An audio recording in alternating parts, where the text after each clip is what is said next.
رومان صاحب هغه شعرونه څنګه و چې هغه کول چې په کار ونه شو؟ مینه مو وکړه خو روزګار ونه شو، مزاحمت لکه چې سر وخوړو، بیا اهتمام چرته د دار ونه شو، د خپل ژوندي احساس میرمن واخلمه په خپل قاتل رانه ګزار ونه شو، خلکو د یار په مزار سپین کړه ویښته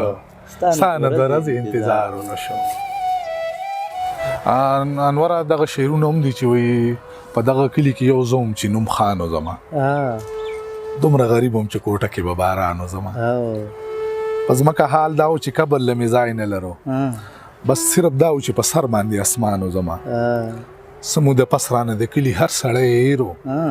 په یو سړي باندې به دومره پوخ ایمان و زما، او په نوم کمیسو د مودو راسې په غاړه زما، غربته یاد مې ششلېدلې به ګریوان و زما، او مینه معصومه د امیر او غریب نه پیژني، هغه کار څومره غریب و خو درمان و زما.